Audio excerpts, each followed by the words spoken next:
Muy bien, chicos, ya estamos en la segunda parte de nuestra sesión. La semana anterior nosotros veíamos estas dos formas de dividir geográficamente el Perú, ¿verdad? Esto de que aprendimos la semana anterior, por lo menos una de estas divisiones nos va a servir un poco para entender lo que vamos a trabajar el día de hoy y estas tres sesiones que van a comprender la séptima unidad. Como ustedes saben, vamos a trabajar en base al estrés o déficit hídrico, pero antes tenemos que comprender que nuestro país va a obtener agua principalmente de los ríos. ¿Y dónde nacen los ríos en el Perú?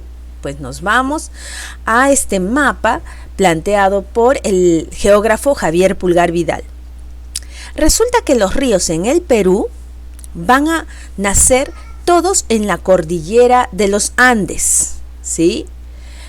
Un grupo de ríos va a nacer en el lado occidental de la cordillera de los Andes. Este vendría a ser el lado occidental u oeste de la cordillera de los Andes.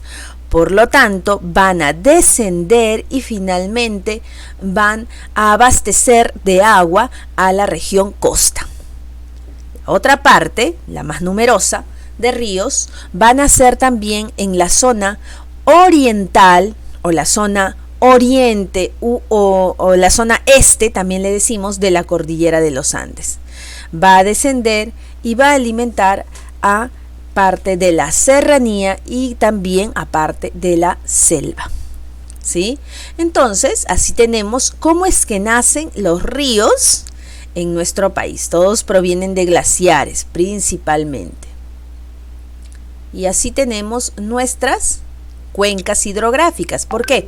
Porque los ríos se van a agrupar, ¿sí? Porque todos los ríos van a ir a desembocar a un determinado lugar. Puede ser, ¿sí?, que los ríos se agrupen, ¿sí?, para desembocar en un gran río, en un río inmenso, como es en el caso de la cuenca del Amazonas, ¿sí?, donde todos los ríos que nacen en la selva, ¿sí?, en la zona oriental, de la cordillera de los Andes y recorren la selva, van a alimentar a el río Amazonas. Mientras que todos los ríos que nacen en la parte oeste de la cordillera de los Andes desembocan en el Océano Pacífico. Pero hay otro grupo de ríos que nace en la parte sur de la cordillera de los Andes y desembocan en el lago Titicaca, ¿sí? A esta agrupación de ríos que buscan desembocar en una vertiente o en un lugar específico que puede ser otro río, puede ser un océano o puede ser un lago interior, entonces a esto le llamamos cuencas hidrográficas o vertientes hidrográficas. En nuestro país tenemos tres cuencas hidrográficas. La cuenca del Pacífico, ahí están todos los ríos que nacen en la cordillera occidental, ¿sí?, y desembocan en el Océano Pacífico. La cuenca del Amazonas, porque todos estos ríos van a desembocar sus aguas finalmente en el río Amazonas. Y la cuenca del Titicaca, porque vierten sus aguas en el lago Titicaca, ¿sí? Entonces no nos olvidemos de eso. A ver, información importante de CENAMI. Y CENAMI nos hace recordar nuevamente que tenemos tres vertientes, ¿sí?, hidrográficas. La vertiente del Pacífico, que es la vertiente occidental, ¿no? También le decimos oeste. Nace en la cordillera de los Andes, en el lado occidental. Contiene todos los ríos de la costa y vierten sus aguas en el Océano Pacífico, ¿sí? Por otro lado, tenemos la vertiente del Amazonas, al otro lado del Perú, ¿no? ¿Qué cosa nos dice? Esta es la vertiente oriental. Nace en la cordillera de los Andes, el lado oriental o el lado este, conformado por los ríos que desembocan en el río Amazonas, ¿sí? Y la vertiente del Titicaca está limitado, dice, por la cordillera occidental y oriental de los Andes y está conformado por todos los ríos que desembocan en el lago Titicaca, que vierten sus aguas allí. Y, profesora, ¿y qué pasa cuando todos los ríos vierten sus aguas en el río Amazonas? ¿Qué pasa después con el río Amazonas? Pues el río Amazonas hace su recorrido hacia el Océano Atlántico. Aquí está, miren ustedes. Los ríos de distintas partes, ¿sí?, de Sudamérica, de los países que van a tener contacto con el río Amazonas y sus afluentes, los afluentes son los que le llevan agua para que finalmente el río Amazonas pues se convierta en un río muy muy caudaloso, con gran cantidad de agua. Por eso lo reconocemos en el mundo como el río más caudaloso, y eso significa que tiene más cantidad de agua que cualquier otro río del mundo. ¿Sí? Entonces miren ustedes, todos los ríos que vierten sus aguas al río Amazonas, y este hace su recorrido finalmente para desembocar en el océano Atlántico. ¿Sí? Es un recorrido más o menos largo. Y, a ver, esta información interesante para compartir nos dice: fuentes de agua según su tipo de fuente, ¿sí? Es decir, de dónde provienen. En nuestro país, ¿no? Glaciares, es decir, agua en forma de hielo, ¿no? Congelado en los nevados. En el Perú tenemos 2.679 glaciares que cubren 1.298.059 kilómetros cuadrados. De toda esta cantidad de glaciares, ¿cuántas, sí, se ubican en la cordillera que finalmente va a dar origen a la cordillera de los Andes, pero para el lado occidental? Es decir, que va a vertir sus aguas después, van a vertir sus aguas, producto del derretimiento de estos glaciares, van a vertir sus aguas en los ríos que van al Pacífico. Pues 974. Y miren, en el caso del Amazonas, 1.657 glaciares. Y en el caso del Titicaca, solamente 48 glaciares. Hay bastante diferencia, ¿no?, entre el Pacífico y el Amazonas. Entre lagos y lagunas, ¿sí? Entre lagos y lagunas tenemos 8.355 inventariadas, es decir, que el Estado conoce su nacimiento y conoce su ubicación, ¿sí? Y que están registradas. Pero existen otras que no han sido inventariadas, que el Estado todavía no las ha registrado. Un promedio de 3.246 no inventariadas, que hacen un total de 11.601 lagos y lagunas en el Perú, ¿sí? Principalmente lagunas son de menor tamaño. En el Pacífico, ¿cuántas finalmente se pueden utilizar para el lado del Océano Pacífico? Es decir, que sean útiles para la costa. 3.315. Solo 3.315. Y para el lado de la vertiente del Amazonas, es decir, para este lado no, sería para el lado el lado de la selva del Perú y de gran parte de la serranía, tenemos 8.006 lagos y lagunas.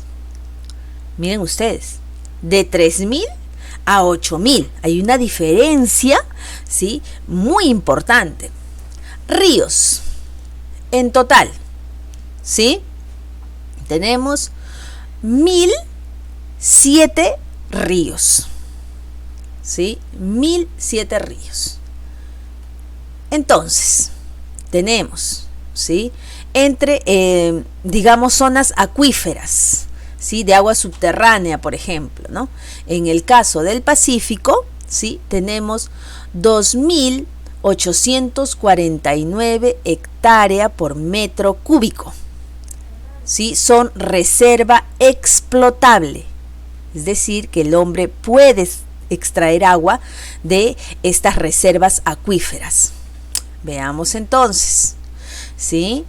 Tenemos que gran parte, ¿dónde hay más agua, chicos? En la vertiente del Pacífico, ¿sí?, o en la vertiente del Atlántico, según lo que estamos viendo aquí. Y ahora, pregunta interesante también, ¿dónde hay más población? ¿O en la vertiente del Pacífico o en la vertiente del Atlántico? Porque esto también, ¿sí?, nos va a indicar que si esta población, si hay más población en la zona selva, perfecto, ¿no?, porque ahí hay más agua. Pero si hubiese más población en el lado de la costa, por ejemplo, ¿esto sería un problema? Veamos. Vamos a revisar algunas fuentes, porque ya después de esto vamos a hacer nuestro trabajo en equipos, ¿ya? Para eso nos vamos a reunir. Vamos a revisar juntos esta fuente 1. ¿Y qué nos dice esta fuente 1? Miren ustedes, disponibilidad hídrica en el Perú. Vertientes, volumen de agua, población y disponibilidad de agua en el Perú.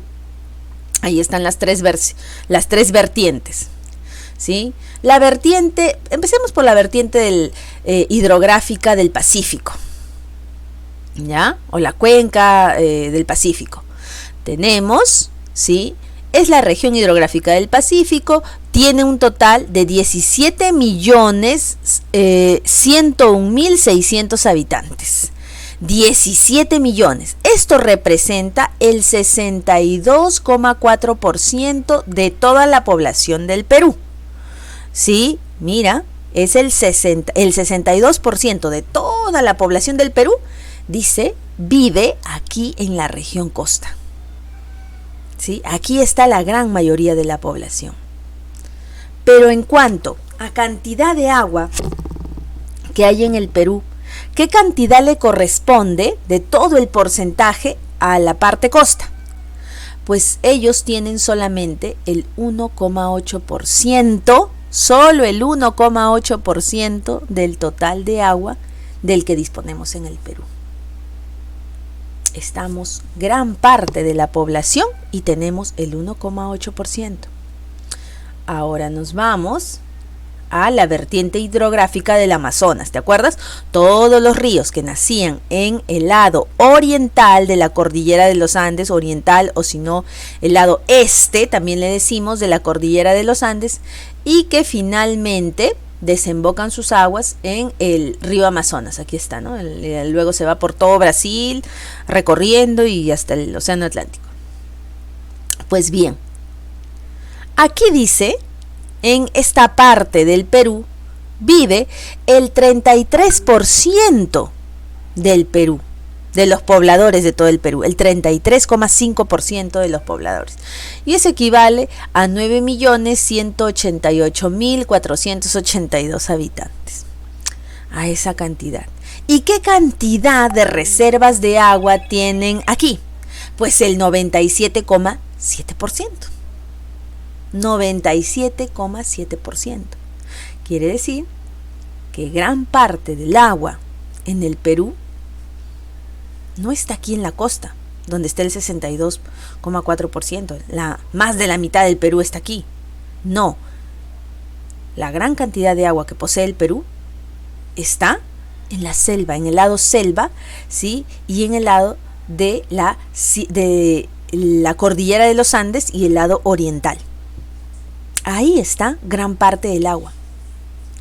Luego tenemos, en el caso de la vertiente del Titicaca, aquí vive el 4,1% de pobladores del Perú y se tiene el 0,5%, es decir, no llega ni siquiera a 1% del agua. Les pregunto, ¿la población en el Perú está repartida equitativamente? ¿No? Qué interesante. Por eso es que nosotros estamos viviendo hoy en día un estrés hídrico. Miren este estudio que realiza Cenami, ¿sí? Y dice, variación de la temperatura para el año 2030. Variación de la temperatura. Profesora, ¿pero qué tiene que ver eso? Estamos estudiando el agua. Sí, pero hemos visto que mucha parte del agua que nosotros utilizamos está en forma de glaciares. ¿Qué pasaría si hay una elevación de temperatura? ¿Perderíamos más fuentes de agua o no? Miren ustedes, según esta información, las zonas que están de este rojo más intenso, de este rojo intenso, son las que más van a sentir la elevación de la temperatura, que va a llegar hasta 2 grados superior a su temperatura normal. Eso va a significar que estas partes del Perú probablemente van a perder glaciares.